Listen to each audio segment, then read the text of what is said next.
ಅಯ್ಯೋ ಅಣ್ಣ ಕಕ್ಕ ಬಂದ್ಬಿಟ್ಟಿದೆ ಅಣ್ಣ.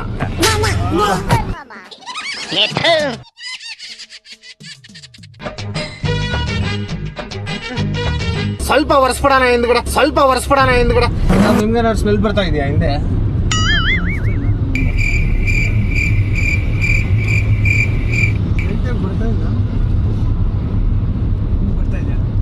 ಆ ಥರ ಏನಿಲ್ಲ, ಅವರು ಬ್ಯಾಗ್ ಕೂತವ್ರಲ್ಲ ಅದಕ್ಕೆ ಹಂಗೆ ಹೊಡಿತಾ ಇದೀನಿ ನನ್ನ ಸ್ಮೆಲ್. ಸರಿ ನಾನು ಚೆಕ್ ಮಾಡ್ಕೊಂಡ್ಬಿಡ್ತೀನಿ ಅಣ್ಣ. ಬಾತ್ರೂಮ್ಗೆ ಇದ್ರ ಬಂದ್ಬಿಟ್ಟಿದ್ರೆ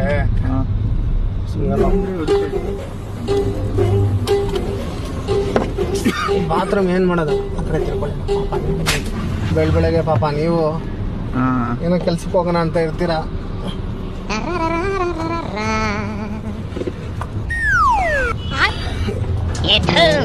ಏನ್ ಮಾಡೋದಪ್ಪ ದೇವ್ರೆ.